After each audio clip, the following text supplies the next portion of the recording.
जी, आज का जो हमारा टॉपिक है, बहुत ही स्पेशल टॉपिक है। जिस टॉपिक के ऊपर हम बात कर रहे हैं कि हॉस्पिटल में कैशलेस ट्रीटमेंट कैसे होता है, उसका नॉर्मल प्रोसेस क्या है।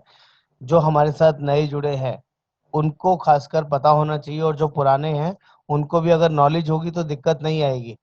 तो दैट इज़ गुड एनफ कि आपको कंप्लीट प्रोसेस पता होना चाहिए कि कैशलेस प्रोसेस होगा तो उसमें क्या-क्या चीज़ें हमें करनी होंगी, कैसे-कैसे हमारा जो ये कार्ड है वो काम करेगा, जिससे कि हमें अपने कस्टमर को गाइड करना आसान हो जाएगा।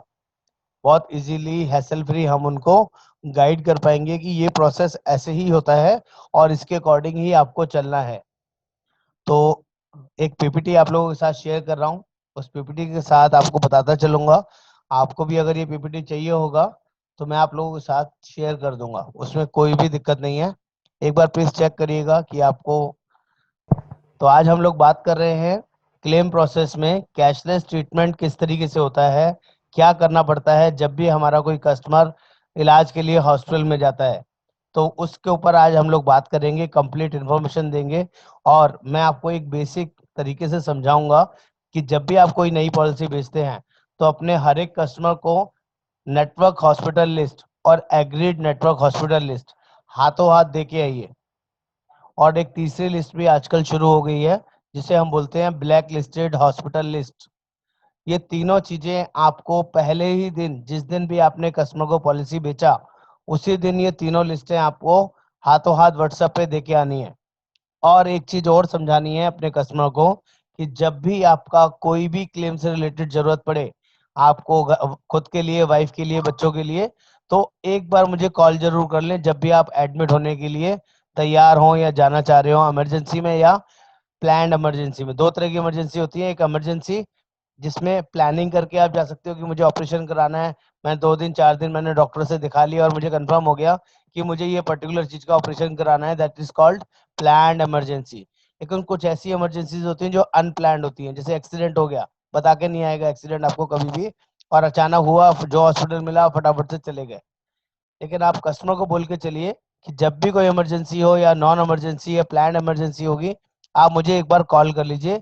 मैं आपको गाइड कर दूँगा कि कहाँ पर, कौन से हॉस्पिटल में जाएँगे तो कैशलेस ट्रीटमेंट मिल जाएगा। मैं समझा पा रहा हूँ? ये चीज़ बेसिक चीज़ समझा रहा हूँ आपको। और आप जिस भी एरिया में काम करते हैं, उस एरिया की, उस लोकेशन के, उस पिन कोड के आस-पास के 5, 7, 10 छोटे-बड़े हॉस्पिटल्स आप अच्छे से चेक करके आइडेंटिफ़ाई करके रख लीजिए कि बार-बार आपको हर एक कस्टमर के लिए वो हॉस्पिटल के नाम देखने ना पड़े। आपको ये पता होना चाहिए कि मेरे आस-पास मैक्स हॉस्पिटल है, फोर्टिस है, अपोलो है, बीएल कपूर है, गंगाराम है, या कोई और जो भी आपके सराउंडिंग में हॉस्पिटल है, वो हमारे पैनल में आते हैं या नहीं। और अपने कस्टमर को भी वर्बली वो सब चीज़ें टिप्स पे बता के आएँ कि ये हॉस्पिटल हमारे पैनल में है, आपको आधी रात को भी ज़रूरत पड़ती है, आप चले जाइए, आपको कैशलेस ट्रीटमेंट मिल जाएगा। ये बेसिक चीज़ें हैं, इसके बाद अब इसके बारे में बात करते हैं। जी, कैशलेस प्रोसेस के अंदर देखना पड़ता है, जब भी ये मैंने अभी आप सभी को बताया कि ये 2 तरीके होते हैं। जब भी आपका कोई भी क्लेम आए, तो आपका कस्टमर आपको फ़ोन करे, कस्टमर केयर को फ़ोन करे। कस्टमर केयर में फ़ोन करवाने से अच्छा है कि वो एजेंट को कॉल करे कि मेरे को इमरजेंसी है, हॉस्पिटल में एडमिट होना है। तो हमेशा अपने सभी कस्टमर्स को, जो भी हमारे पैनल हॉस्पिटल हैं, कैशलेस हॉस्पिटल हैं, उन्हीं की रेफ़र करना चाहिए, उन्हीं हॉस्पिटल को रेफ़र करना चाहिए कि आप अगर इन हॉस्पिटल में चले जाएँगे, तो यहाँ पर पैसा नहीं देना पड़ेगा, इलाज फ्री ऑफ कॉस्ट होगा। ये पहला रूल है अपने कस्टमर्स को बताने के लिए। जैसे ही आप उसको हॉस्पिटल बता देते हो, और यहाँ पर उसको 2 चीज़ें साथ में बतानी है, अपना पॉलिसी का कॉपी या पॉलिसी के साथ जो कार्ड आया है वो, और एक आईडी प्रूफ। ये 2 चीज़ें तो मैंडेटरी होनी ही चाहिए। अगर कोई प्लान्ड इमरजेंसी है, जैसे कि मैंने अभी आपको बताया कि किसी को मान लीजिए पथरी डायग्नोज़ हुई है, कोई टेस्ट कराया होगा, किसी डॉक्टर को दिखाया होगा, या कोई और ट्रीटमेंट चल रहा होगा, तो अपने ट्रीटमेंट के जो डॉक्यूमेंट्स हैं, जो पेपर्स हैं, रिपोर्ट्स हैं, वो सारी चीज़ें एक साथ ही लेके जाए। उसके लिए बार-बार हॉस्पिटल और घर चक्कर ना काटने पड़े। अगर कोई पर्टिकुलर ट्रीटमेंट चल रहा है और आपको कोई प्लान्ड सर्जरी करवानी है या कोई प्लान्ड ट्रीटमेंट करवाना है, तो उसके रिलेटेड पेपर एक साथ ही आप लेके जाइए। और अचानक कोई इमरजेंसी है, तो इमरजेंसी में दो बेसिक चीज इज मैंडेटरी, एक आपका आईडी प्रूफ, आधार कार्ड, पैन कार्ड, कोई भी ऐसी चीज जिसमें नाम और डेट ऑफ बर्थ क्लियर हो, और दूसरा आपका कंपनी का पॉलिसी का कॉपी या पॉलिसी का कार्ड। ये सॉफ्ट कॉपी होगा तब भी चलेगा, हार्ड कॉपी होगा तब भी चलेगा, आपके व्हाट्सएप में है तब भी चलेगा, आपका ईमेल पे है तब भी चलेगा। उसको डाउनलोड करके अपने फोन में रखा हुआ है, किसी भी तरीके से आप यूज कर सकते हैं। यहाँ हार्ड कॉपी मैंडेटरी नहीं है। नेक्स्ट आगे आधार चलते हैं। कार्ड की भी सर? हाँ, आधार कार्ड भी मैंडेटरी है सर, चाहिए, जरूरी है। एक ID proof soft is soft mandatory है। Copy, hard copy? नहीं सर, सॉफ्ट या हार्ड कॉपी कैसे भी हो मैनेज हो जाता है, कोई दिक्कत नहीं है। आजकल हॉस्पिटल वाले सब स्मार्ट हैं, आपसे व्हाट्सएप मंगवा लेंगे, अपने आप प्रिंट आउट निकाल लेंगे, कोई दिक्कत नहीं है। मेल पे मांग लेंगे, आप मोबाइल से ही मेल कर सकते हो, कोई ऐसी दिक्कत नहीं है। आजकल सभी को आता है ये बेसिक चीजें करनी। आगे चलते हैं। ये मैंने अभी आपको बताया कि ये दोनों चीजें कैरी करके जानी है, क्योंकि जब भी आप एडमिट के लिए जरूरत पड़ेगी तो सबसे पहले डॉक्टर आपसे यही पूछेगा कि आपके पास कोई मेडिक्लेम है या नहीं है। वो चीजें आपको साथ में बतानी पड़ेंगी at the time of admission. अगर आपने पॉलिसी के बारे में जिक्र नहीं किया तो आपका ट्रीटमेंट कैश में होगा, आपको पैसे जमा कराने पड़ेंगे या कोई ना कोई और क्रेडिट कार्ड स्वाइप कराना पड़ेगा। लेकिन अगर पॉलिसी है तो पॉलिसी की कॉपी दिखा दीजिए, एक अपना आईडी कार्ड दे दीजिए, कोई भी ड्राइविंग लाइसेंस चलेगा, पैन कार्ड चलेगा, आधार कार्ड चलेगा, इवन आपका पासपोर्ट भी चलेगा जिसमें आपका नाम और डेट ऑफ बर्थ हो। इवन आपका वोटर आईडी कार्ड है तो वो भी चलता है, कोई भी ऐसी दिक्कत नहीं है। कोई भी गवर्नमेंट का आपका आईडी मैंडेट मैनेज हो जाता है, कोई ऐसी दिक्कत नहीं है। नेक्स्ट आगे चलते हैं। जब डॉक्टर ट्रीटमेंट कर रहा होगा तो आपने पॉलिसी बता दी, सारी चीजें बता दी, तो उस टाइम पे कंप्लीटली सारी चीजें प्रॉपरली बतानी है, कुछ भी हैंकी पैंकी चीजें नहीं होनी चाहिए। डॉक्टर खुद एनालाइज करेगा कि पेशेंट को क्या इमरजेंसी है, उसको एडमिट की जरूरत भी है या नहीं है। एक बेसिक चीज आप लोगों को समझा देता हूं। अगर आप किसी 4 स्टार 5 स्टार कैटेगरी के हॉस्पिटल में जाते हैं, जितने भी बड़े हॉस्पिटल हैं उनका एक बेसिक पॉलिसी है, वो जाते ही आपसे 10-20 हज़ार रुपए इमीडिएटली जमा करवा लेंगे। डॉक्टर के देखने से पहले ही एडमिशन कार्ड बनेगा, चाहे आपके पास पॉलिसी देंगे नहीं देंगे, उसके साथ ही आपको 10-20 हज़ार रुपए एज ए सिक्योरिटी वो जमा करवा लेंगे। क्योंकि जो वहां पे ट्रीटमेंट करने वाला डॉक्टर है, इमरजेंसी में जो बैठा हुआ डॉक्टर है, वो पेशेंट को चेक करेगा, देखेगा। इनिशियली अगर कोई फर्स्ट एड की जरूरत है, कोई नॉर्मल ट्रीटमेंट की जरूरत है, तो वो उसके साथ इमीडिएटली वो फर्स्ट एड देगा। वो इंतजार नहीं करेगा कि आपकी कंपनी का अप्रूवल आए या नहीं आएगा। बड़े हॉस्पिटल में ये मैंडेटरी रूल है कि 10-20 हज़ार रुपए जेब में रख के लेके भी जाना है। अगर आप बड़ी कैटेगरी के हॉस्पिटल जा रहे हो, मैक्स, फोर्टिस, अपोलो, इस तरह के, बीएल कपूर, मेदांता जैसे हॉस्पिटल की मैं बात कर रहा हूँ, तो अगर वो लेके जाएंगे तो उसका बेनिफिट ये होगा, वो जो पैसे लग रहे हैं वो पैसे आपके 100% रिफंडेबल है। लेकिन इनिशियली उनका प्रोसेस है, वो 10-20 हज़ार जाते ही जमा करवा लेते हैं। अब क्या होगा, जब वो डॉक्टर ने देखा, कई बार ऐसा सिनेरियो ज्यादातर होता है कि जो डॉक्टर देख रहा है वो उसको ऐसा लगता ही नहीं कि आपको एडमिट की भी जरूरत है। आपका फर्स्ट एड किया, 2 घंटे 3 घंटे में छुट्टी दे दी और कहते थी जाओ। बड़े हॉस्पिटल में अगर आपने पैसे नहीं जमा कराए हैं तो उनका तो 5-7-10 हज़ार रुपए का बिल इतनी देर में ही लगा देते हैं वो।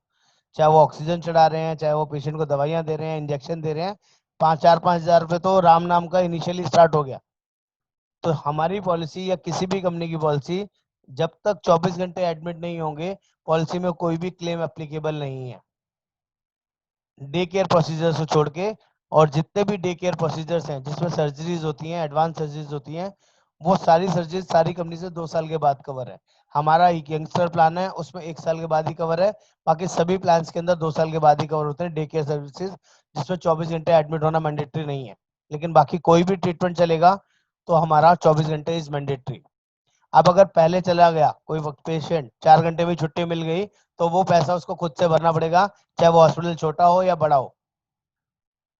तो कई बार कस्टमर ऐसे भी देखे हैं जो 4 घंटे इलाज करने के बाद 5 हज़ार 10 हज़ार में मांगो तो पेशेंट देते ही नहीं है, कहते जी हमारे पास तो कार्ड है, हम पैसे नहीं देंगे, आप कार्ड में से ले लो।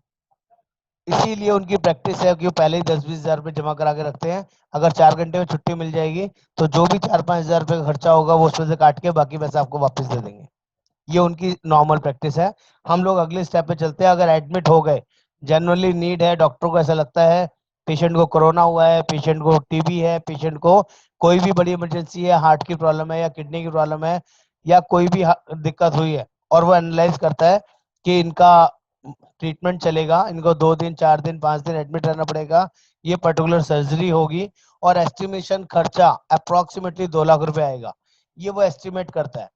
और वो एस्टिमेट बना के हर एक हॉस्पिटल के अंदर एक टीपीए डेस्क होती है, वो उस हॉस्पिटल में टीपीए डेस्क को अपना प्रपोजल भेजेगा और वहां से हर एक हॉस्पिटल के अंदर टीपीए डेस्क पे वहां से कंपनी को डायरेक्टली मेल जाएगी, जिसमें उनका आईडी प्रूफ, आपका पॉलिसी का कॉपी और डॉक्टर का फर्स्ट एनालाइजिंग रिपोर्ट साथ में लगता है और एस्टिमेशन अमाउंट भी लगता है कि मान लीजिए उन्होंने 2 लाख रुपए का एक एस्टिमेशन दिया और ये सारी चीजें अकॉर्डिंगली अप्रूवल के लिए जाती है।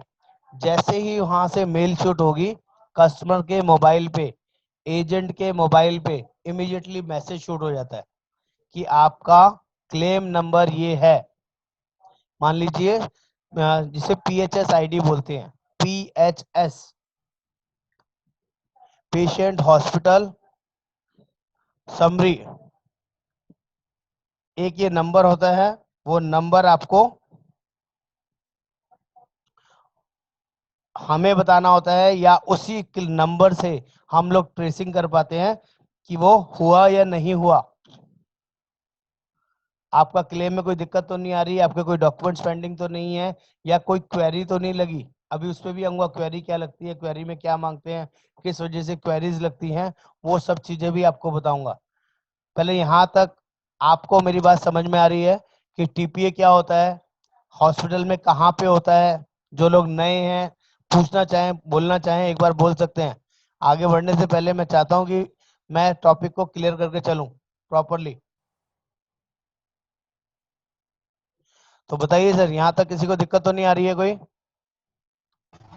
क्लियर है सर। क्लियर है जी। हमारे पास एक कुछ नए बंदे थे, कुछ बोल रहे थे लास्ट टाइम कि sir sir cashless TPS process. क्या होता है?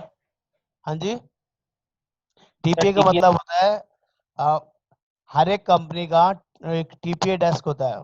एक हॉस्पिटल के अंदर थर्ड पार्टी एडमिनिस्ट्रेटर बोलते हैं, हॉस्पिटल के अंदर ये डेस्क होता है जो सारे क्लेम्स को हैंडल करता है। हमारी तो कंपनी स्टार हेल्थ है, हमारा टीपीए भी स्टार हेल्थ ही है, हमारा आउटसाइडर टीपीए नहीं है। लेकिन खासकर गवर्नमेंट कंपनीज के टीपीए आउटसाइडर होते हैं। एक हॉस्पिटल 10 तरह की कंपनियों से क्लेम के लिए प्रोसेस भेजता है, रिक्वेस्ट भेजता है, तो वो उसे उस डेस्क को टीपीए डेस्क बोलते हैं, जहां से क्लेम की सारी रिक्वेस्ट और मेल्स वगैरह भेजी जाती है। तो वो हर एक हॉस्पिटल में या तो बेसमेंट में होगा या ग्राउंड फ्लोर पे जहां पर बिलिंग काउंटर होते हैं उनके आसपास ये डेस्क होती है, जहां पर 4-5 हॉस्पिटल के स्टाफ बैठे हुए होते हैं और वो आपके जितनी भी कंपनियों के पॉलिसी आपने ले रखी है उनके डॉक्यूमेंट्स की मेल भेजते हैं। उनके पास राइट होता है, उनके पास पूरा पोर्टल होता है कंपनी का जिसपे वो क्लेम सबमिट करते हैं और जिससे ही कंपनी को पता चलता है कि कोई क्लेम आया है। सर इसमें कस्टमर का कुछ रोल है क्या? कस्टमर का सबसे बड़ा रोल है सर। पहला रोल यही है कि उसको अपनी पॉलिसी की कॉपी देनी है, अपना आईडी प्रूफ देना है। अगर कोई पहला ट्रीटमेंट चल रहा था कहीं से, किसी भी आसपास डॉक्टर से, या पुराना कोई ट्रीटमेंट चल रहा था, तो वो पेपर भी साथ में ही देने at the time of admission. तो वो जो एडमिट का जब होते हैं तो वो टीपीए डेस्क में ही हमें देना होता है, या हम अगर रिसेप्शनिस्ट होते हैं रिसेप्शन में भी हम लोग जमा कर सकते हैं? सर ये जो देने की बात है ना, ये टीपीए डेस्क पे ही देना है और कहीं नहीं देना होता। आपका okay, sure sir. Admission admission के जो पेपर बनेंगे वो आपका रिसेप्शन पे बनेगा। अगर कोई 5 स्टार क्लास का हॉस्पिटल है तो वहां पर एक सिक्योरिटी अमाउंट जमा करने का एक काउंटर होता है। वहां पर 10-20 हजार रुपये जो भी उनकी डिमांड है, उनका प्रोसेस है, वो आपसे जमा करेंगे। आपका एडमिशन फॉर्म पे स्टैंप लगा के या रसीद दे देंगे आपको, और आपको बोलेंगे कि आपका मेडिक्लेम के थ्रू है, किसी भी कंपनी के थ्रू है, आप नीचे चले जाइए टीपीए डेस्क में और अपने पेशेंट का नाम और ये बता दीजिएगा, ये इनका एडमिशन नंबर है। इसके बेसिस पे डॉक्टर ने जो रिपोर्ट्स वगैरह बनाई है वो उसके साथ में आपको पेपर देने हैं, जो डॉक्टर लिख के भेजेगा ना, देगा ना आपको कि पेशेंट के साथ ये कंसर्न है, ये टीपीए में दे आइए। और उस टाइम डॉक्टर आपसे पूछेगा भी कि पेशेंट के साथ कौन फैमिली मेंबर आया है, कोई भाई आया होगा, वाइफ आई होंगी, या कोई ना कोई और पर्सन साथ में आया होगा। अगर पेशेंट होश में है तो पेशेंट से ही सारी चीजें पूछते हैं, पेशेंट बाई चांस होश में नहीं है तो उसके फैमिली मेंबर से सारी चीजें पूछते हैं। और जो आपने वहां कमिटमेंट कर दिया, जो बोल दिया, वो फाइनल होता है, उसमें कोई इफ एंड बट चेंज नहीं होगा। उसकी प्रॉब्लम भी बताऊंगा, उससे क्या प्रॉब्लम होती है और क्या दिक्कत हो सकती है, अभी उस पर भी आऊंगा।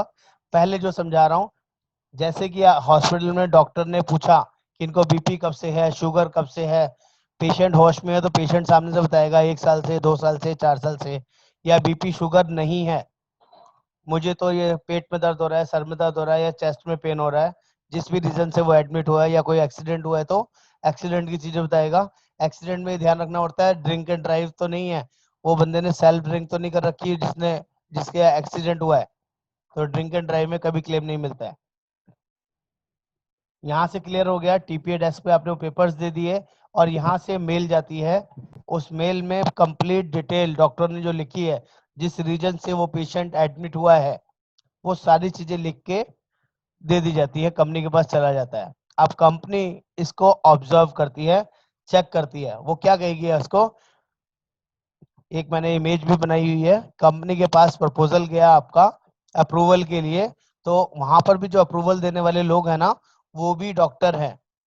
अब कई बार कुछ छोटे हॉस्पिटल ऐसे होते हैं जो बिल बनाने के चक्कर में पेशेंट को 100 डिग्री टेम्परेचर है उस पर भी एडमिट कर लेते हैं। मैं समझा पा रहा हूँ आप लोगों को, 100 डिग्री टेम्परेचर बहुत ज्यादा नहीं होता है, 98 और 97 तो नॉर्मली है, 98.5 तो बहुत नॉर्मल है, और 100 पे कोई एडमिट की जरूरत नहीं पड़ती जब तक कि आपका फीवर 102 से ऊपर ना जाए, 103, 104 या 105 की कैटेगरी में ना हो, तो एडमिट की जरूरत नहीं पड़ती है। लेकिन अगर डॉक्टर ने मैनिपुलेशन करके आपको जबरदस्ती एडमिट कर दिया है और 100 डिग्री टेम्परेचर पे ही आपको लगता है कि उसने एडमिट किया है, तो यहाँ पे जो डॉक्टर है, अप्रूवल देने वाले लोग, वो बोल सकते हैं उस डॉक्टर को ऐसी क्या इमरजेंसी है एडमिट करने की, इसका जस्टिफिकेशन दीजिए कि या तो जो पेशेंट को सांस लेने में दिक्कत हो रही है, चेस्ट कंजेशन हो रही है, या बहुत ज्यादा ठंड लग रही है, कोई ना कोई रीजन या सिम्टम्स आपको डॉक्टर को बताने पड़ेंगे। तो उन्होंने क्वेरी भेजी उसको। अगर प्रॉपर जस्टिफिकेशन एडमिशन की नहीं होगी तो वो डॉक्टर से ही सवाल जवाब करेंगे, क्योंकि वहां पर भी डॉक्टर बैठे हैं, तो उसका जवाब डॉक्टर ने टीपीए को देना है। आपके पास मैसेज आएगा क्वेरी रेज्ड, कस्टमर के पास मैसेज आएगा क्वेरी रेज्ड। जैसी क्वेरी रेज का आप लोगों के पास मैसेज आए, आप अपने कस्टमर को, जो भी उसके साथ अटेंडेंट है, उसको कॉल कर सकते हो, उसको बोलो कि भाई टीपीए डेस्क पे जा, उसमें देखो कोई क्वेरी लेटर जनरेट हुआ है। उस क्वेरी लेटर में अगर जो डॉक्यूमेंट्स मांगे हैं, जो भी डिटेलिंग मांगी है, वो हॉस्पिटल से मांगी है, तो उस डॉक्टर के पास वो ले जाके वो कागज देना है कि भाई इसका जवाब दीजिए, मेरे पेशेंट का अप्रूवल जब आएगा जब आप इसका जवाब देंगे। या दूसरी सिचुएशन होती है कि कुछ पेपर्स आपसे मांगे गए हैं, पेशेंट से मांगे गए हैं, जैसे कि मान लीजिए उसको हार्ट से रिलेटेड कोई क्लेम आया है, तो पेशेंट ने डॉक्टर को बता दिया 2-3 साल से हार्ट से रिलेटेड प्रॉब्लम चल रही थी, दवाई ले रहे थे, वो बीपी की दवाई लेते थे। तो अब यहाँ पर अगर पॉलिसी 3 साल 4 साल पुरानी है, 2 साल पुरानी है, तो कंपनी के पास राइट है कि आपसे फर्स्ट इंस्टेंस जब भी हुआ है, जब भी पहली बार आपको बीपी या शुगर या जो भी चीज से आप एडमिट हुए हैं, उसका कोई ना कोई प्रूफ चाहिए, कोई पेपर आपसे चाहिए, कोई डॉक्टर प्रेस्क्रिप्शन चाहिए, जिसमें ये पता चल जाए कि आप जो बोल रहे हैं वो सही बोल रहे हैं। आपने 1 साल बोला तो 1 साल पुराना, 6 महीने पुराना, 4 महीने पुराना कोई डॉक्टर का पर्चा आपके पास होना चाहिए दवाइयों का। अगर वो आपसे कंपनी मांगती है वो आपको देना पड़ेगा, जब तक आप देंगे नहीं तब तक अप्रूवल नहीं आएगा। और कई बार ऐसी चीजें भी होती हैं कि आपके पास पेपर ही नहीं है, आप दवाई तो खाते थे लेकिन दिखाए हुए सालों हो गए, जाते ही नहीं थे, तो आपको यहाँ पर जवाब लिख के देना पड़ेगा कि जी मेरे पास कोई एविडेंस नहीं है, मेरे पास कोई पेपर नहीं है, और मैं अपनी मर्जी से खाता था, या जो भी रीजन है वो उसमें डालना पड़ेगा। रिप्लाई देना इज मैंडेटरी। जब तक रिप्लाई नहीं जाएगा और रिप्लाई कंपनी को सेटिस्फैक्टरी नहीं लगेगा तब तक कोई अप्रूवल नहीं आएगा। आगे बढ़ते हैं। मैंने भी आपको एग्जांपल दिया था, सारी चीजें ओके लगती हैं जो कंपनी को, और 2 लाख रुपए का या 1 लाख रुपए का एस्टिमेशन बनाया था डॉक्टर ने, और अप्रूवल आ गया 20,000 रुपए का या 10,000 रुपए का। सर 1 रुपए का अप्रूवल आए या 10,000 का है या 1,000 का है, आप समझ लीजिए आपका जो क्लेम है वो जेन्युइन क्लेम है, और वो क्लेम 100% मिलेगा जितने की पॉलिसी है। आपने अपने कस्टमर को क्या समझाना है, सर अप्रूवल आ गया ना तो आप बेफिक्र हो जाइए, आप 1 दिन 2 दिन 4 दिन 10 दिन जितने दिन भी आपका इलाज होगा आप आराम से कराइए, कोई भी दिक्कत नहीं है। और वो जितने दिन भी वहां हॉस्पिटल में रहेगा, अप टू सम एश्योर्ड जितने लाख की उसकी पॉलिसी है वहां तक उसका इलाज आराम से हो जाएगा। ये आपने कस्टमर को पहले फीड करना है, क्योंकि बहुत सारे कस्टमर या बहुत सारे नए एजेंट डर जाते हैं, सर वो क्लेम तो उसने 1 लाख का डाला था, कंपनी ने ना भी 10,000 रुपए का ही अप्रूवल दिया है, बाकी पैसे 90,000 रुपए कौन देगा। ये बहुत लोगों के माइंड में क्वेश्चन आएगा। तो मैं आपको बता दूं, जिस दिन फाइनल बिल जनरेट होता है, अब जो एस्टिमेशन डॉक्टर ने दिया 1 लाख का, जरूरी नहीं है क्लेम भी 1 लाख का ही आए। 1,10,000 1,35,000 का भी हो सकता है, 90,000 का भी हो सकता है, और 1.5 लाख 2 लाख 2.5 लाख तक भी पहुंच सकता है। जब भी हॉस्पिटल का क्लेम 1 लाख से ज्यादा पहुंचना शुरू होगा, क्योंकि एस्टिमेशन 1 लाख का था, और अगर उसके साथ पेशेंट के साथ कोई इमरजेंसी ज्यादा हो जाती है तो उन्हें अपना एस्टिमेशन रिवाइज करना होता है हॉस्पिटल को। वो कह रहे जी पहले तो 1 लाख रुपए लग रहा था कि 1 लाख में हो जाएगा, लेकिन अब कुछ और सरकमटेंसेस और बढ़ गए हैं, पेशेंट के साथ ये प्रॉब्लम और निकल के आई है, तो अब जो खर्चा है 2 लाख 2.5 लाख 3 लाख तक जाएगा। तो आपको घबराने वाली बात नहीं है, इसके लिए उनको सिर्फ इंटरनली अप्रूवल लेना है। वो हॉस्पिटल वाले दोबारा टीपीए में रिक्वेस्ट भेजेंगे, एनहांसमेंट ऑफ एस्टिमेशन। पहले 1 लाख के लिए एस्टिमेशन दिया था, अब 3 लाख के लिए एस्टिमेशन देनी है, तो अपने आप उसके लिए भी अप्रूवल आ जाएगा। या कोई क्वेरी चाहिए होगी इंटरनली, तो जो हॉस्पिटल को डायरेक्टली टीपीए जो कंपनी वाले रिक्वेस्ट भेजेंगे कि इसका जस्टिफिकेशन दे दीजिए, इंटरनली वो जस्टिफिकेशन कंप्लीट हुआ, आपका एस्टिमेशन एनहांस होके मिल जाएगा, कोई दिक्कत नहीं आएगी। अब बात करते हैं उस दिन की जिस दिन डिस्चार्ज होना है। तो मैं आप सभी को एक चीज अच्छे से समझा देता हूँ, जिस दिन भी डिस्चार्ज होना है आपने अपने कस्टमर को पहले दिन ही समझा देना है, जो भी उसके साथ अटेंडेंट है, उसकी वाइफ हो सकती है, उसके बच्चे हो सकते हैं, उसका कोई फ्रेंड हो सकता है, कि जी आप किसी भी कम्युनिकेशन के लिए मुझे कॉल कीजिए, आई एम द एजेंट, मैं ही एजेंट हूँ। और जिस दिन अगर कल आपको बोलते हैं डॉक्टर शाम को आके कि नेक्स्ट डे आपका डिस्चार्ज होने वाला है, छुट्टी मिलने वाली है, तो मैं आपको आज ही गाइड कर देता हूँ, मुझे फोन कर दीजिएगा, मैं आपको समझा दूंगा जिस दिन फाइनल डिस्चार्ज होना होता है उस दिन क्या करना होता है। तो जो आपके उस पेशेंट के साथ जो भी फैमिली मेंबर होगा ना, आपको एक दिन पहले ही कॉल कर देगा। तो आपने उस पर्सन को क्या समझाना है जो मैं आपको आज समझा रहा हूँ। आपने बोलना है आज शनिवार है या आज शुक्रवार है, शनिवार को छुट्टी मिलनी है, तो आप उसको बोलेंगे जब भी फाइनल बिल जनरेट होगा, आपका एस्टिमेशन 1 लाख का था 3 लाख पहुंच गया, कोई बात नहीं, लेकिन जब फाइनल बिल जनरेट होगा, डॉक्टर की कंप्लीट रिपोर्ट जनरेट होगी, डिस्चार्ज समरी जनरेट होगी, तो वो एक मेल डालेंगे कंपनी को कि जी आपका ये जो बिल बना है 2,94,000 रुपये 680 रुपये का बना है, इसका अप्रूवल दीजिए, पेशेंट को डिस्चार्ज करना है। मेरी आवाज क्लियर है ना सभी को। तो क्या हुआ, मान लीजिए ये वर्किंग तो सुबह से ही शुरू हो जाती है कि आज डिस्चार्ज हो रहे हैं डिस्चार्ज हो रहे हैं, लेकिन जो फाइनल बिल और ये डॉक्यूमेंटेशन इंटरनली होती है ना हॉस्पिटल की, उसको होने में 3-4 घंटे लग जाते हैं। रात को तो बोल देता है डॉक्टर की कल सुबह 10-11 बजे आपको छुट्टी दे देंगे, और 11 बजे वो देख के भी चला जाता है डॉक्टर, लेकिन उसको इंटरनली रिपोर्ट्स और कागज वगैरह साइन करने और बनाने में ना, इंटरनली जो हॉस्पिटल और स्टाफ होता है उसको 2-3 घंटे 4 घंटे वहीं लग जाते हैं, और आपको सुबह डॉक्टर बोल के चले जाता है जी ठीक है जी छुट्टी दे रहे हैं आपको, डिस्चार्ज कर रहे हैं, लेकिन वो जो 4 घंटे का इंटरनली हॉस्पिटल ने टाइम लगाया वो आपको पता नहीं होता है। जैसे ही डॉक्टर बोल के गया पेशेंट के यहाँ से फोन आने शुरू हो जाते हैं, हाँ जी वो मेरा ना अप्रूवल नहीं आया, मेरा वो अप्रूवल करा दो, आज छुट्टी मिलनी है, पता नहीं आप लोग क्या कर रहे हैं, आपकी कंपनी चोर है, बता नहीं रही है क्या कर रहे हैं। लेकिन आपको क्या करना है, उस बंदे के साथ कम्युनिकेशन आपका है, जो अटेंडेंट है उस हॉस्पिटल के अंदर उस पेशेंट के साथ, वो आपको राइट टाइम बताएगा कि जी आज ना 2 बजे, फाइनली 2 बजे ये सारी मेल और डॉक्यूमेंट चले गए हैं हॉस्पिटल से डिस्चार्ज के लिए। तो आपका टाइम शुरू होता है 2 बजे से, ना कि 11 बजे से। और आप सभी को बता देता हूँ, जो 4 घंटे का नॉर्मल टाइट है फाइनल अप्रूवल के लिए, 4 घंटे विद इन 4 आवर्स के अंदर आपका फाइनल अप्रूवल आता है। क्योंकि उस फाइनल अप्रूवल में वो बहुत सारी चीजें चेक करते हैं। जो डॉक्टर्स हैं पहले वो अपने पैरामीटर्स चेक करेंगे कि जो पेशेंट का ट्रीटमेंट हुआ है वो सही हुआ है या नहीं हुआ, ये पहला पॉइंट है। दूसरा पॉइंट होता है इनके internally minutes of understanding sign हुआ होता है कि जो कैश में इलाज मान लीजिए 10,000 रुपए पर रूम के हिसाब से होता है, लेकिन जो हेल्थ इंश्योरेंस पॉलिसी के थ्रू इनका एग्रीमेंट हुआ है वो हो सकता है 4,000 रुपए के हिसाब से हुआ हो।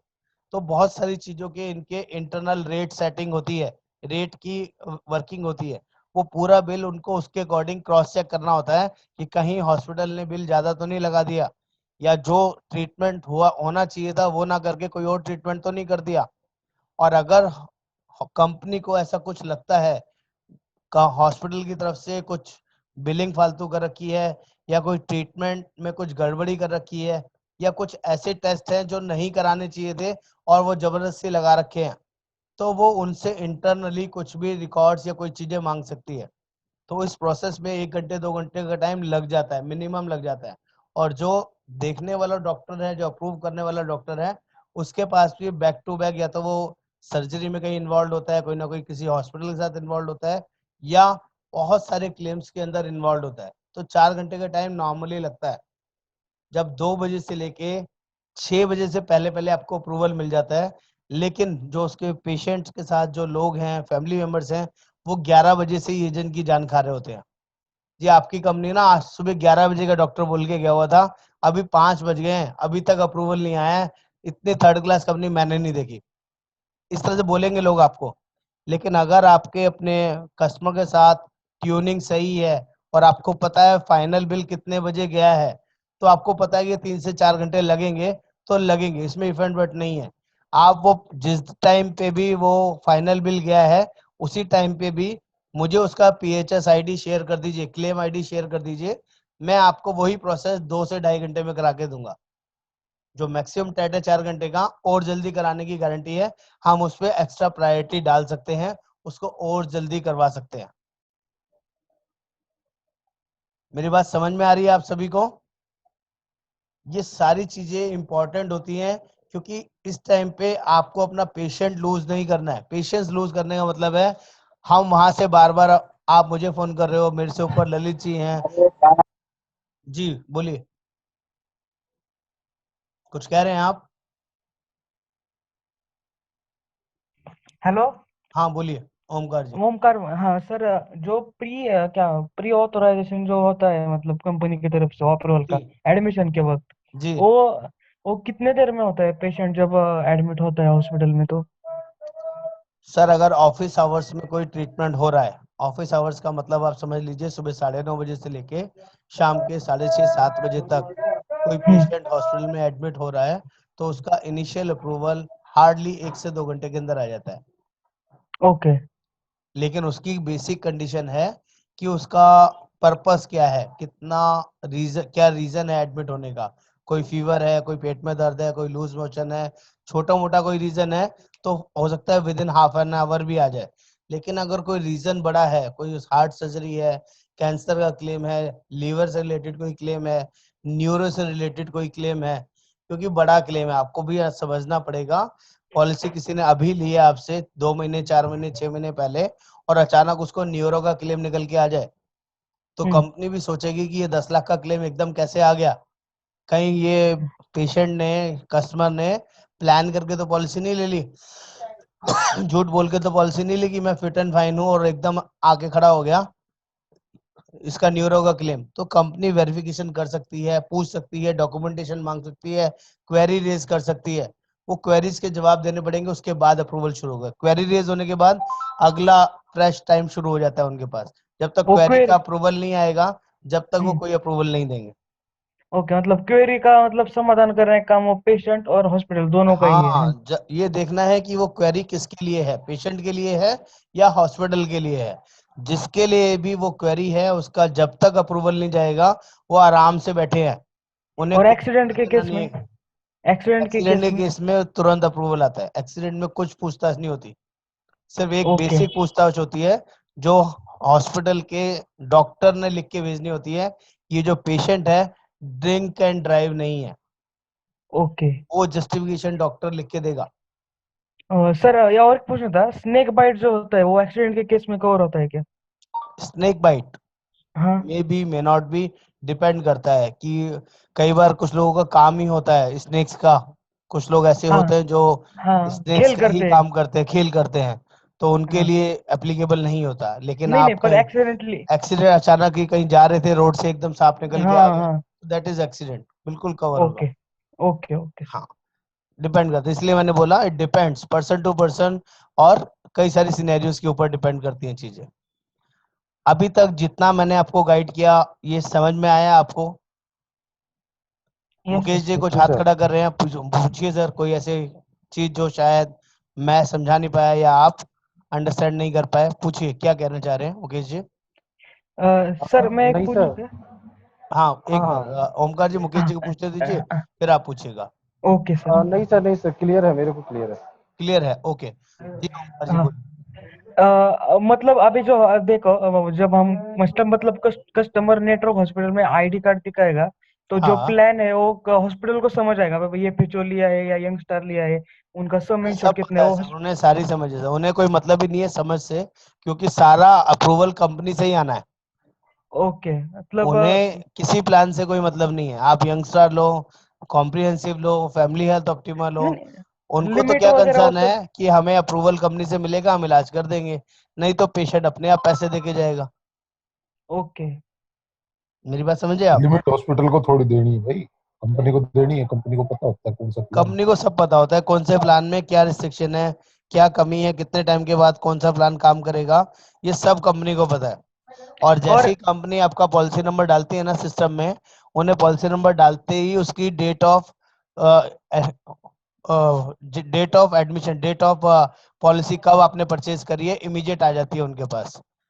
और जो अभी देखो, अब हमारा लिमिट जो रहता है कि 4,000 रुपए पर डे का, और हम्म, उस हॉस्पिटल का 6,000 का है, तो कंपनी 4,000 का देगी, 2,000 ऊपर का कस्टमर को भरना पड़ेगा, है ना? सिर्फ रूम रेंट में ऐसा नहीं होता है सर, रूम के साथ कई सारे खर्चे और हाँ भी वही ना, होते हैं। हाँ। वो हाँ सारे, वही। वो अभी नहीं, जब फाइनल बिल आएगा उस टाइम हम्म। आपको प्रॉपर क्लियरिटी मिलेगी।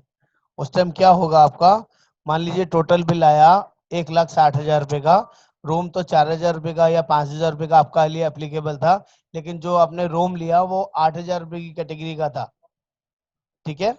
तो जो टोटल हाँ बिल बनेगा उसका प्रपोर्शनेटली अमाउंट डिवाइड हो जाएगा। 5,000 से 8,000 में जो जितना वेरिएंस आता है उस रूम का, उसमें हॉस्पिटल का विजिट चार्जेस, डॉक्टर का, नर्सिंग चार्जेस, सब कुछ रूम कैटेगरी के अकॉर्डिंग बढ़ता और घटता है। जितना महंगा रूम होगा उसके हिसाब से ही, डॉक्टर वही है लेकिन उसके चार्जेस बढ़ जाएंगे। वो सारे हॉस्पिटल ने बदमाशी की हुई है, तो आपको प्रोपोर्शनेटली सारा एक्सपेंस बियर करना पड़ेगा। पर हॉस्पिटल बताएगा क्या कस्टमर को कि तुम्हारा रूम लिमिट इतना है और तुम ये ज्यादा देना पड़ेगा? मतलब कस्टमर को बताएगा कि प्लान में तो इतना ही हॉस्पिटल नहीं लिमिट है? बताता है सर, हॉस्पिटल कभी नहीं बताता। हॉस्पिटल का तो हमेशा यही वो रहता है कि जितना ज्यादा से ज्यादा महंगा रूम लो उनके लिए तो उतना बड़ा बिल तैयार होगा। हाँ, मतलब कस्टमर को अपने प्लान का कस्टमर जरा को खुद थोड़ा देखना है, एजेंट को खुद बताना है। अगर हाँ आपका वही। कस्टमर समझदार है तो एजेंट को हमेशा कॉल करेगा, हाँ जी कितने वाला रूम लूं, कोई रूम की लिमिट है तो बता दो सर अभी। तो आपको ओके गाइड करना है सर उस टाइम पे। सर एक क्वेश्चन। ओके। हाँ बोलिए सर। ये जो सर रूम का बात कर रहे हैं, जैसे कि मान के चलिए मेरे को पता है कि मैं इस हॉस्पिटल में एडमिट कर रहा हूँ, क्योंकि मेरे को पहले से ही पता है कि उसमें जो रूम है, अगर डिलक्स रूम लेते हैं या एसी रूम लेते हैं तो उसका ये चार्ज है, अगर नॉर्मल रूम लेते हैं तो ये चार्ज है। फॉर जी एग्जांपल कि हाँ, मेरे को चाहिए नॉर्मल रूम, ठीक है। अभी मे भी ऐसा भी होता है, बहुत बार हॉस्पिटल वाले क्या करते रूम हैं अवेलेबल मेरे नहीं को। होता, बिल्कुल आप ठीक कह रहे हैं। हाँ, हाँ। ऐसा तो होता उस है सर, कई कंडीशन बार पे, होता है।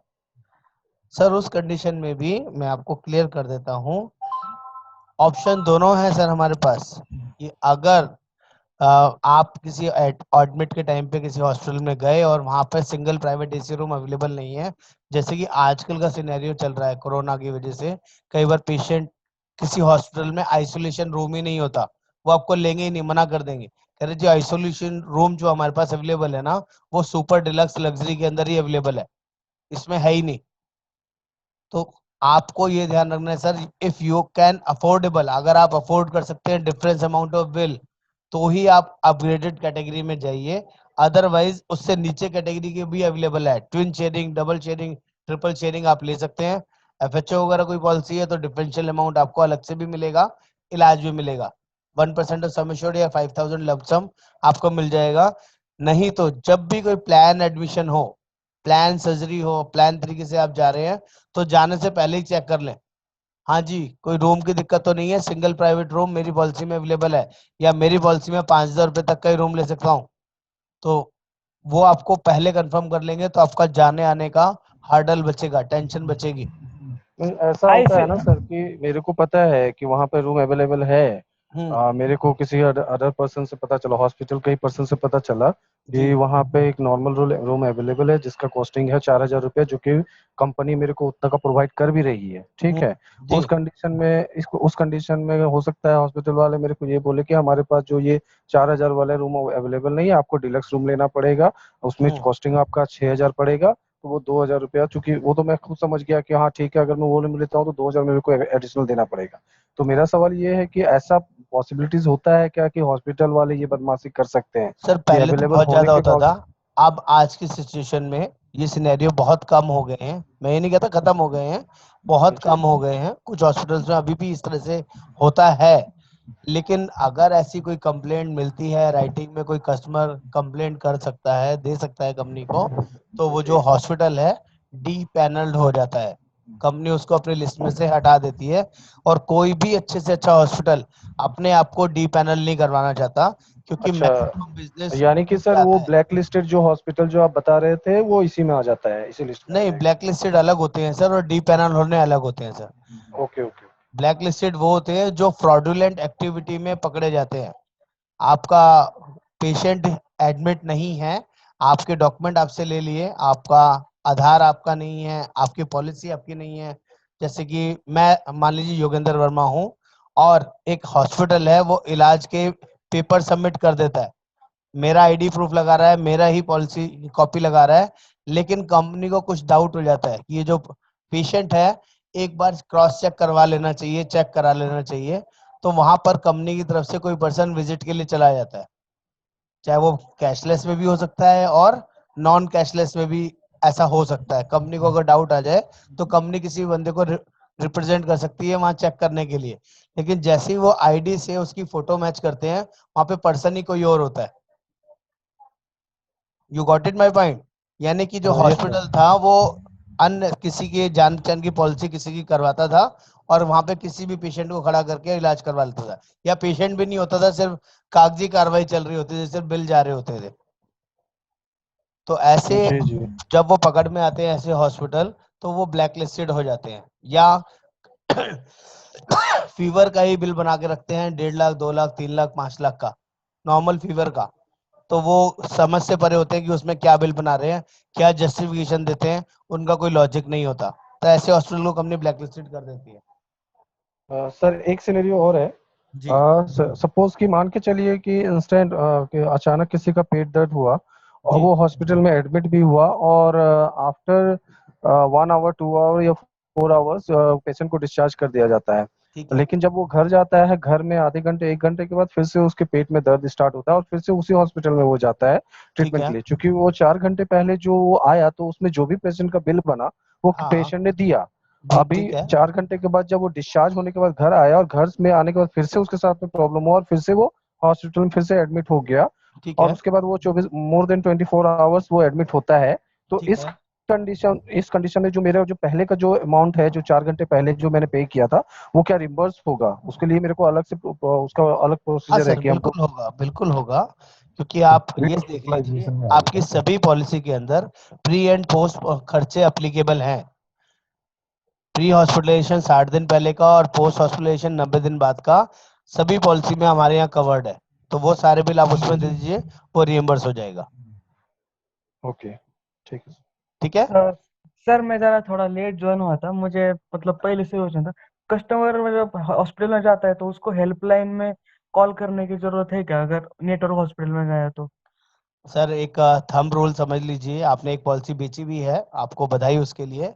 तो आप जब भी किसी को पॉलिसी बेचेंगे तो एक चीज हमेशा सब उसको समझा के रखिए, एक तो नेटवर्क हॉस्पिटल और एग्रीड हॉस्पिटल की लिस्ट उसको इमीडिएटली व्हाट्सएप पे दे दीजिए, और उसके आसपास के जितने भी बड़े हॉस्पिटल हमारे पैनल में आते हैं, बड़े या छोटे, उनके नाम उसको याद करवा दीजिए कि ये हॉस्पिटल में आप कभी भी इलाज करवा सकते हैं।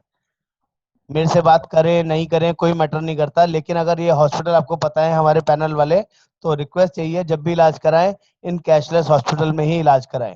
फिर भी बाई चांस कस्टमर भूल जाता है, कोई भी परेशानी होती है, तो उसको ये बोल के रखें जब भी कोई क्लेम की जरूरत पड़ेगी, एडमिट की जरूरत पड़ेगी, तो आप मुझे कॉल कर लें। हाँ अगर वो ये आपको कॉल कर लेगा, आप उसके एजेंट हैं, तो आप उसको सही हॉस्पिटल बताएंगे जहां पर हमारा कार्ड चलता है, कैशलेस ट्रीटमेंट होता है। उसको कभी भी हाँ नॉन पैनल हॉस्पिटल में नहीं भेजेंगे जहां पर पैसे कस्टमर के लगे। हाँ, पर वो क्लेम इंटीमेशन नंबर एक 24 घंटे के अंदर मोबाइल पे आना जरूर रहता है ना क्लेम के लिए? सर वो इंटीमेशन वगैरह वो सब चीजें जब होती है जब आप रीएम्बर्समेंट करवा रहे हैं, कैशलेस ओके में सर। ना जाके किसी और हॉस्पिटल में जा रहे हैं जहां पर आपका कार्ड नहीं चलेगा, पॉलिसी नहीं चलेगी, और वो सारा पैसा आपको खुद जेब से भरना पड़ेगा, तो वहां पर आपको इंटीमेशन नंबर लेना पड़ता है। Okay sir, thank you. वही मतलब पहले ज्वाइन लेट हो। हाँ सर। और सर ये जी एग्रीड हॉस्पिटल क्या होता है sir? Sir, agreed hospital company के जांचे परखे ऐसे हॉस्पिटल्स हैं जो 3 स्टार 2 स्टार कैटेगरी के हॉस्पिटल्स होते हैं, जहां पर जो भी इलाज होगा वो सस्ता और जेन्युइन होगा। अगर बुखार के लिए मैं बात करूं, 4 स्टार 5 स्टार कैटेगरी के हॉस्पिटल में 1.5 से 2 लाख 3 लाख रुपए बिल आता है, तो इन हॉस्पिटल्स में अगर कोई पर्सन इलाज कराएगा तो 60 70 हजार 80 हजार में आराम से निपट जाएगा। तो कंपनी ऐसे एग्रीड नेटवर्क हॉस्पिटल्स को प्रेफरेंस देती है कि आप वहां से जाके इलाज कराइए। एक तो वहां मैनिपुलेशन नहीं होगी, आपका ओवर बिलिंग नहीं होगा, इलाज जेन्युइन होगा, और 5 हजार रुपये आपको अलग से इलाज के बाद भी मिलेंगे अगर पॉलिसी आपने एफएचओ ली हुई है, फैमिली हेल्थ ऑप्टिमा। ये इसमें एक स्पेशल फीचर भी है, बाकी किसी प्लान में ऐसा ऑप्शन नहीं है, ओनली एफएचओ में ये फीचर है। 1% ऑफ सम एश्योर्ड या 5 हजार रुपये मैक्सिमम इलाज के अलावा भी आपको मिलेंगे। तो सर ये एग्रीड हॉस्पिटल का क्या कोई लिस्ट उसकी लिस्ट हमें है, मिल सकता है एक्सेल क्या? बना हुआ है उसका पूरा, मैं आपको ओके। भेज देता हूँ। अभी दोनों चीजें भेजूंगा, तीसरा भी भेजूंगा, जो ब्लैक लिस्टेड हॉस्पिटल है वो भी भेजूंगा। अब ब्लैक ओके। लिस्टेड भी बता देता हूँ, अभी जो नई गाइडलाइंस आई है, अगर कोई पर्सन, पहले की बात करूं, ब्लैक लिस्टेड हॉस्पिटल जो फ्रॉडुलेंट एक्टिविटी करते हैं उनमें कोई इलाज करवा लेता है, हर एक ओरिजिनल पॉलिसी जो किट आती है ना कस्टमर के पास, उसमें ब्लैक लिस्टेड हॉस्पिटल की लिस्ट भी जाती है, और कंपनी की मेल आईडी के ऊपर भी मेंशन्ड है, जो आप कंपनी की वेबसाइट है उस पे भी ब्लैक लिस्टेड हॉस्पिटल मेंशन्ड है एज ऑन डेटेड। तो अगर 1 अक्टूबर से पहले की बात करूं, कोई पर्सन अगर उनमें इलाज करा लेता था तो कंपनी एक भी पैसा रिएम्बर्समेंट भी नहीं करती थी, कैशलेस तो क्या होता ही नहीं था ऐसी जगह।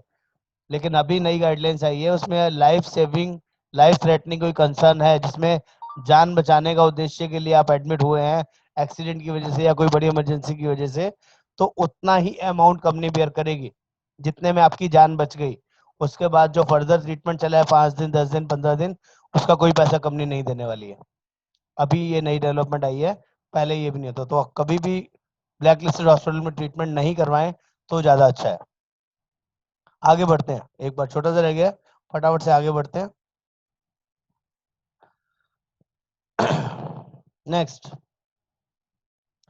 फाइनल डे डिस्चार्ज हो जाएगा, 3 से 4 घंटे का जो नॉर्मल टाइम होएगा। जिस दिन फाइनल डे डिस्चार्ज होगा ना, उस टाइम पे भी कुछ क्वेरीज आ सकती हैं, लेकिन मैं आपको ये गारंटी करता हूँ, अच्छे से समझा देता हूँ कि उस दिन की जो भी क्वेरीज होंगी वो पेशेंट के लिए नहीं होगी। फाइनल डे वाली जो क्वेरीज होंगी हमेशा हॉस्पिटल के लिए होंगी, जिसमें जिस ट्रीटिंग डॉक्टर ने उस पेशेंट का ट्रीटमेंट किया है उससे ही रिलेटेड कुछ सवाल जवाब होंगे। उसी से रिलेटेड या तो इंटरनली कोई पेपर नहीं लगाया है, कोई डिस्चार्ज समरी नहीं लगाई है, कोई फाइनल बिल नहीं लगाया है, या कोई हॉस्पिटल का कोई रिकॉर्ड पेंडिंग है, वो मांगे जाएंगे। उसके भी मैसेज आपके फोन पे आएंगे, पेशेंट के फोन पे आएंगे और एजेंट के फोन पे आएंगे। Query raised, please resolve the query, query raised. तो आपको अलर्ट होना है जब भी आपके पास वो मैसेज आता है, या आपके पेशेंट के साथ जो अटेंडेंट है, क्योंकि फोन अटेंडेंट के पास ही होगा, तो उसके फोन पे जब भी मैसेज आता है तो उसको बोलिए फटाफट से टीपीए पहुंचे और चेक करे क्वेरीज में क्या मांगा गया है। और अगर वो सारी क्वेरीज रिलेटेड डॉक्टर से है या बिलिंग डिपार्टमेंट से है, कोई कागज चाहिए, तो उनको फटाफट से वो पूरा करवाइए। जितना जल्दी आप उसको पूरा करवाएंगे, कंपनी का टाइम वहीं से शुरू होगा। जब तक आप उसको क्वेरी को कंप्लीट नहीं कराएंगे, कोई भी अप्रूवल नहीं आएगा। इस चीज का खास ध्यान रखना है। खाली शोर मचाने से नहीं होगा। जैसे ही आपकी क्वेरी रिजॉल्व हो गई, क्वेरी कंप्लीट चली गई, फटाफट से अप्रूवल आ जाएगा, कोई भी दिक्कत नहीं होगी। Maximum 10 hours is 4 hours. सभी कंपनी के अंदर ये फॉर्मूला एप्लीकेबल होता है। 4 घंटे का टेट सभी कंपनी में लगता है at the time of final approval, जब भी फाइनल अप्रूवल आएगा। सर एक क्वेश्चन और। जी बोलिए। जैसे कंपनी अगर चीट कर रही है, यानी सॉरी हॉस्पिटल अगर चीट कर रही है कंपनी को, इस कंडीशन पे सामने वाले यानी कंपनी को तो पता चल ही रहा है कि हॉस्पिटल वाले बदमाशी कर रहे हैं, उस जी, कंडीशन में तो सर पेशेंट जो है वो पेनलाइज्ड होगा। जैसे एग्जांपल फॉर दीजिए कोई। फॉर एग्जाम्पल मान के चलिए कि कोई ट्रीटमेंट हुआ मेरा, मेरे हम्म मेरे को जाने के बाद मेरा जेन्युइन केस था, लेकिन या अनजेन्युइन जो भी हो, लेकिन मे भी जो क्वायरी हो रही है वो हॉस्पिटल साइड से है, वो पेशेंट साइड से नहीं है। अभी हम्म क्या हुआ, हॉस्पिटल वाले उसको जेन्युइन अनजेन्युइन केस को जेन्युइन केस बता करके वो क्लेम कर रहे हैं, हम्म करेक्ट? हम्म इस कंडीशन में कंपनी को पता चलता है कि नहीं ये अनजेन्युइन है, जेन्युइन नहीं है। इस कंडीशन में क्या होगा कि वो कंपनी को हॉस्पिटल को डिनाई करेगी कि हम आपको ये पेमेंट नहीं करेंगे। तो इसके एवज में जो हॉस्पिटल वाले हैं वो क्या करेंगे, वो तो बिल बिल करेंगे जो पेशेंट है उसको। हम्म, ठीक कह रहे हैं। तो इसमें तो पेशेंट पेनलाइज्ड होगा इसमें। सर ऐसा नहीं होता, तो मैं आपको गाइड कर देता हूँ। आपको बहुत क्लियर चीज है, आप घुमा फिरा के बात कर रहे हैं, मैं स्ट्रेट फॉरवर्ड बात करता हूँ। एक बार इनिशियल अप्रूवल जो आया है ना, जो सबसे पहले वाला अप्रूवल आया है, वो जेन्युइन कॉज पे ही अप्रूवल आएगा। वो उस पेशेंट की रिक्वायरमेंट थी, उसको एडमिट होना था और उसकी नीड थी, तो ही कंपनी ने अप्रूवल दिया है। अब अगर हॉस्पिटल जरूरत से ज्यादा बिलिंग कर देता है, जो उसको नहीं करना था, कई सारे हॉस्पिटल में बदमाशी है कि जो टेस्ट नहीं भी होने थे वो टेस्ट कर मारते हैं। किसी का सीटी स्कैन नहीं होना चाहिए था, सीटी स्कैन लिख दिया। किसी के फर्दर ऐसे ऐसे टेस्ट लिख दिए जिस पर्पज से वो एडमिट नहीं था, उससे नॉन रिलेटेड टेस्ट उससे करवाए, ताकि हॉस्पिटल के बिलिंग ज्यादा बने। तो जिस दिन फाइनल अप्रूवल के लिए का उनके पास जाएगा ना, तो जो करने वाले हैं, अप्रूवल देने वाले लोग हैं, वो भी डॉक्टर हैं, वो भी एमडी एमएस हैं, बड़े लेवल के डॉक्टर हैं। वो उनसे पूछ सकते हैं इसका जस्टिफिकेशन बता दीजिए, पेशेंट तो बुखार के लिए एडमिट था, आपने ये वाले टेस्ट किस चीज के लिए कराए हैं। अगर वो इसकी जस्टिफिकेशन सही नहीं दे पाते हैं, जिनसे कंपनी सेटिस्फाई नहीं होती है, तो कंपनी जो अपनी स्टार हेल्थ कंपनी है, उन बिलों को, उन पर्टिकुलर टेस्ट्स को नॉन रिकमेंड कर देती है, कैंसिल करार कर देती है कि नॉन रेलिवेंट टेस्ट आपके हुए हैं, विच इज नॉट एप्लीकेबल। या तो इन टेस्ट को इस बिल में से हटा लीजिए, नहीं तो कस्टमर जेन्युइन है, कस्टमर को नहीं पता कौन से टेस्ट करने थे, कौन से नहीं करने थे, या तो आप हटा लीजिए, नहीं तो हम आपको वार्निंग दे रहे हैं। जो हमारे आपके साथ एक मेमोरेंडम ऑफ अंडरस्टैंडिंग चल रहा है, एमओए साइंड है, कि जो जेन्युइन क्लेम होगा वही आप कस्टमर से चार्ज करेंगे, वही आप हमें देंगे, हमारे रेट्स के अकॉर्डिंग देंगे। तो मैक्सिमम टाइम में हॉस्पिटल उन बिलिंग को हटा लेता है, क्योंकि वो अपना बड़ा नुकसान नहीं करना चाहता। क्योंकि अगर किसी भी हॉस्पिटल की बात करूं, तो 70-80% क्लाइंट जो आता है ना किसी हेल्थ इंश्योरेंस कंपनी का क्लाइंट होता है, जो हॉस्पिटल में इलाज करा रहा होता है। ओनली 10 से 20% लोग ही ऐसे हैं जो कैश में इलाज करा रहे होते हैं। तो कोई भी हॉस्पिटल अपना नुकसान नहीं करता। मैक्सिमम केस में वो अपने आप रिवर्स कर लेते हैं उन चार्जेस को। कुछ ऐसे चार्जेस होते हैं जो कंज्यूमर्स के नाम पे कस्टमर को भरने पड़ते हैं, अब वो भी खत्म हो गए 1 अक्टूबर ऑनवर्ड्स, कंज्यूमर्स भी कम से कम होगा। तो अब रेस्ट एश्योर पहले जैसी बीमारी अब नहीं है, अब चीजें बहुत चेंज हो गई हैं। सर मुझे ये जी, पूछना था, मेडिकल का जो अभी देखो प्री पोस्ट हॉस्पिटलाइजेशन मतलब जो आगे वाले मेडिकल के बिल है उसका क्लेम कैसे पास होता है फिर? उसके लिए क्लेम फॉर्म होता है, वो आपको अभी मैं जब सेकंड हम एक मीटिंग करेंगे जिसमें रीइंबर्समेंट ऑफ क्लेम के ऊपर बात करेंगे। अभी हम कैशलेस के ऊपर बात कर रहे हैं। एक बार कैशलेस हो गया तो फिर आपको रीइंबर्समेंट की ऐसी पूरी क्लास में समझाऊंगा, क्योंकि वो बहुत डिटेल्ड प्रोसेस है। उसका फॉर्म्स कैसे भरना है, कौन सा फॉर्म डॉक्टर से अटैच कराना है, कहाँ भेजना है, कैसे करना है, वो सारी चीज गाइड करूंगा। लेकिन आप पहले ओके। कैशलेस समझ लो, फिर मैं आपको प्री एंड पोस्ट और रीइंबर्समेंट दोनों चीज समझाऊंगा एक साथ। ओके। ठीक है, जैसे ही ये सब कर लेते हैं आपका एक जो मेन कैशलेस का प्रोसेस है ये यहाँ कंप्लीट हो जाता है। मुझे पहले आप लोग बताइए कि कैशलेस प्रोसेस में किसी को कोई दिक्कत आई, कोई प्रॉब्लम लगी, कोई ऐसी चीज जो नहीं समझ में आई हो। आपको कस्टमर के साथ फोन उठाना है, उसके क्लेम पे उसका साथ देना है, उसको गाइड करना है कि हाँ मैं आपके साथ क्लेम के लिए खड़ा हूँ। जरूरी नहीं है मैं आपको हॉस्पिटल में आके ही खड़ा हूँ, लेकिन मैं आपकी हर सिंगल कॉल पे अवेलेबल हूँ। Yes sir. आपको क्लेम से नहीं भागना है, ये बात समझ लीजिए। आप हेल्थ इंश्योरेंस एजेंट हैं, अगर आपने क्लेम के टाइम पे कस्टमर का साथ नहीं दिया तो मैं आपको गारंटी करता हूं अगले साल वो पॉलिसी आपसे रिन्यू नहीं कराएगा। और अगर आपने एक बार उसका क्लेम में साथ दे दिया, उसको टाइम से क्लेम दिलवा दिया, तो दूसरा कस्टमर 10% 20% कमीशन भी दे रहा होगा ना रिन्यूअल पे, कोई एजेंट किसी और कंपनी का, तब भी वो आपसे ही कंटिन्यू कराएगा, उससे नहीं कराएगा। क्योंकि उसे पता है मेरा एजेंट कॉम्पिटेंट है, नॉलेजेबल है, मेरे को क्लेम पे टाइम पे इसने बड़ा साथ दिया था मेरा। सर साथ तो आपको देना है, हमें थोड़ी देना अरे सर मैं हूँ साथ में, अभी हमारे साथ है। आजाद जी आए थे। आजाद जी का भी कोई क्लेम आया रिसेंटली, आप तो जानते हैं आजाद जी को, तो उनके भी कस्टमर का क्लेम आया है। यही सेम प्रोसेस मैंने उनके साथ प्रॉपरली हैंडल किया है।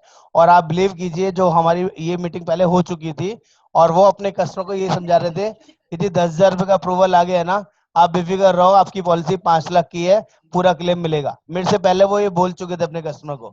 सर वो खुश होगा तो और भी किसी को बताएगा फिर। हाँ सीरियसली बोल रहा हूँ, ये सब चीजें जो हम्म। मैंने आपको अपने एक्सपीरियंस के बेस पे मैंने पीपीटी बनाई है, कंपनी की तरफ से कोई पीपीटी नहीं बनी होती। ये सब नॉलेज है जिसके बेस पे मैं आपको ये गाइड कर पा रहा हूँ। ये फिजिकली हम लोग हैंडल कर चुके हैं चीजों को, जो ऐसा होता है।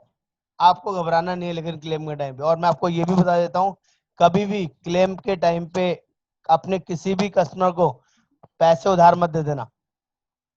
किसी की पॉलिसी अपनी जेब से रिन्यू मत कर दीजिएगा। मैं भुगत बैठा हूँ, बहुत सारे लोगों से सीखा हुआ हूँ, परेशान हुआ हूँ। और कई बार लोग आपको मजबूरी दिखाएंगे, परेशानी दिखाएंगे कि अभी पैसे नहीं है, आप मेरी रिन्यू कर दो, 2 महीने 3 महीने बाद दे देंगे।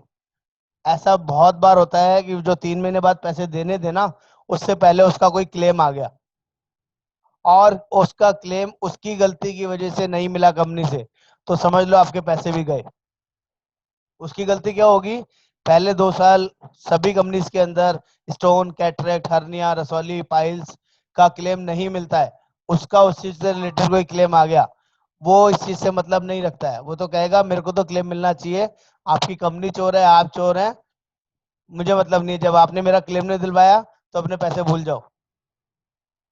तो रिक्वेस्ट करूंगा वो चीजें मत करिएगा, नहीं तो आप परेशान हो जाएंगे। दूसरा, कभी कोई रियम्बर्समेंट वाला क्लेम हो जिसमें कि वो बोलता है कि मैं गलती से नॉन कैशलेस हॉस्पिटल में आ गया, मेरे यहाँ 50,000 रुपये लग गए, भाई पैसे नहीं है मेरे पास, आप दे दो, 15 दिन के अंदर आप कंपनी कहती है कि रियम्बर्स कर देगी, पैसा मिल जाएगा, जैसे ही मिलेगा ना मैं फटाफट आपको दे दूंगा।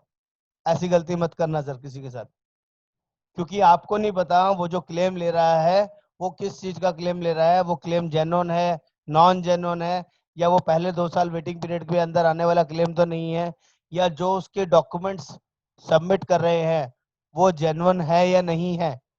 कोई ब्लैक लिस्टेड हॉस्पिटल तो नहीं है, यू नेवर नो। कंपनी ने किसी रीजन से उसको रिजेक्ट कर दिया तो आपके पैसे घुस गए, नहीं मिलने वाले। ये मैं पर्सनल एडवाइस कर रहा हूँ सर आप लोगों को, क्योंकि कुछ लोग आप इंडस्ट्री में नए हैं इस चीज में, तो ऐसा कभी भी मत करिएगा, नहीं तो फंसने ही फंसने हैं, वैसे वो बच नहीं सकते और ना ही मिलेंगे कभी। तो कोई चीज यस सर। मीटिंग में नहीं समझ में आई है तो प्लीज मुझे बताइएगा, क्योंकि आप मेरे पार्टनर हैं, मेरे साथ जुड़े हुए हैं, तो मैं जेन्युइनली वो चीजें आप लोगों के साथ शेयर कर रहा हूँ जो लोग नुकसान करते हैं। आपका सर नुकसान नहीं होने देना चाहता बस मैं, इसीलिए मुझे समझा रहा हूँ। एक सर पूछना था, अभी जो जी फ्रॉड करते हैं ना, मतलब मतलब शायद हमारे कस्टमर होते हैं ना, मतलब हम्म, हॉस्पिटल के मिल बांट के, मतलब वो फ्रॉड करते हो हॉस्पिटल में, जी वही दोष रहता है, तो उन पे कार्रवाई क्या होती है फिर आगे जाके? सर, बहुत जल्दी पकड़ में आते हैं, जेल वेल सब कुछ हो सकती है, सारी चीजें हो सकती हैं सर, जब चीज पकड़ में आएंगे तो किसी भी कस्ट हद तक जा सकती है कंपनी, मतलब कस्टमर को भी और हॉस्पिटल को भी? किसी को भी।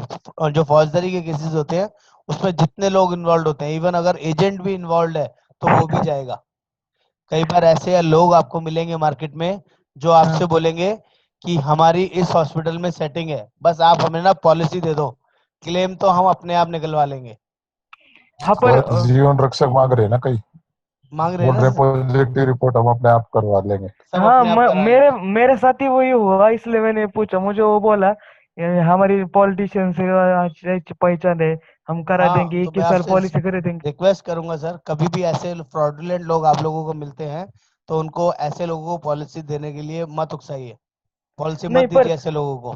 हाँ अभी वो जो मुझे लोग बोला। फ्रॉड क्लेम डालते हैं, ऐसे लोगों से दूर रहिए, क्योंकि अगर आपकी पॉलिसी में जरूरत से ज्यादा क्लेम आने शुरू हो गए तो हो सकता है आपकी कंपनी आपके साथ स्टिक हो जाए, क्योंकि उन्हें पता चलना शुरू हो जाएगा।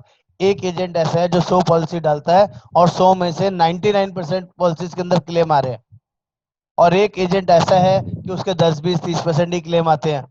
मैक्सिमम लोगों के ऐसे ही होता है, 10 20 30% ही क्लेम होते हैं, कभी भी 100% लोगों के क्लेम नहीं होते।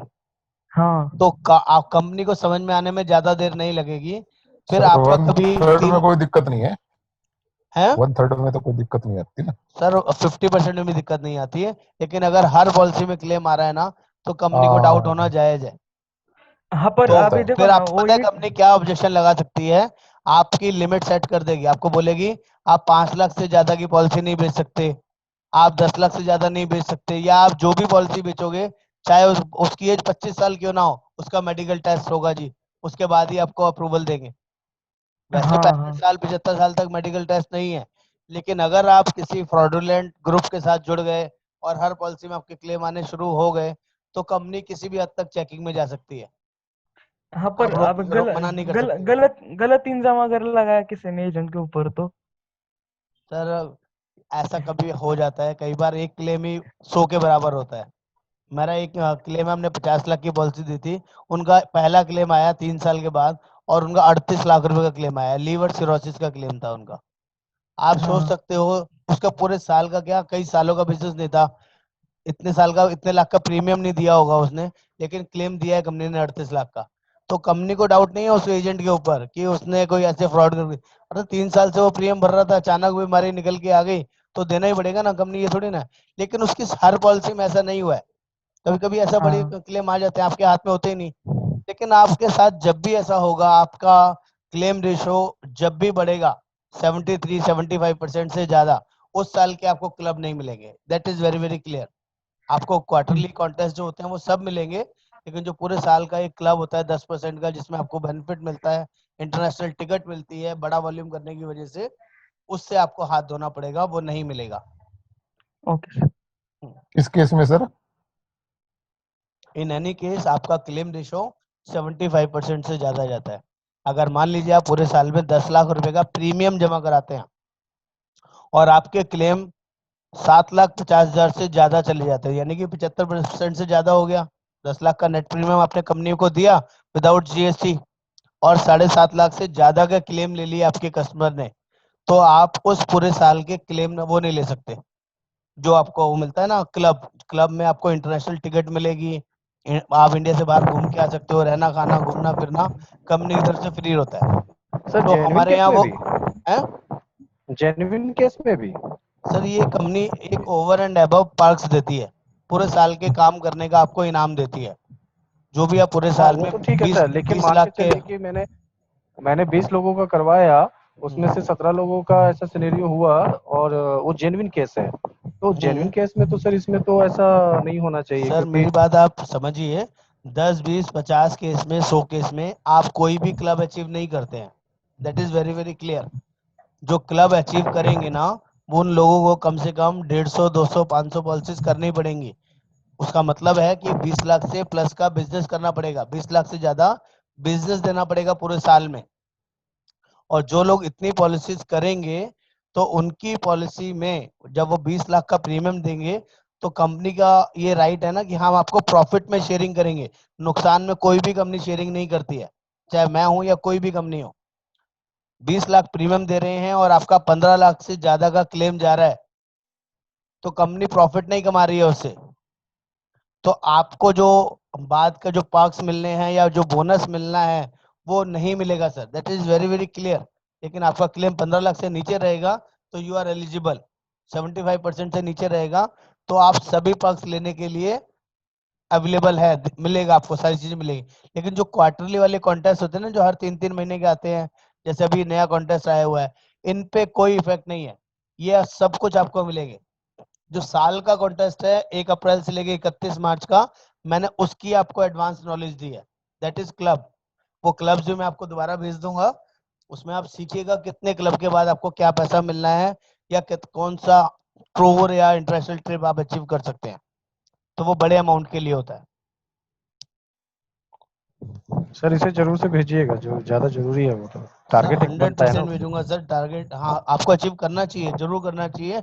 जो लोग भी क्वार्टरली कॉन्टेस्ट हाईएस्ट लेवल के या सेकंड लास्ट लेवल के अचीव करते हैं, क्वार्टरली लेवल के जो कॉन्टेस्ट होते हैं, अगर वो पहले और दूसरे लेवल के कॉन्टेस्ट अचीव कर लेते हैं हाईएस्ट वाले में से, तो आपका ऑटोमेटिक एक क्लब हो जाता है। ये मैं आपको बता देता हूँ, ऑटोमेटिक उस लेवल में पहुंचने शुरू हो जाते हैं। क्योंकि 3 महीने के जो हमारे नॉर्मल क्लब शुरू होते हैं वो 5 लाख, 6 लाख, 7 लाख, 10 लाख से शुरू होते हैं। तो हर महीने 1.5 लाख, 2 लाख का जो बिजनेस करते हैं वो लोग आराम से उस क्लब के लिए एलिजिबल हो जाते हैं।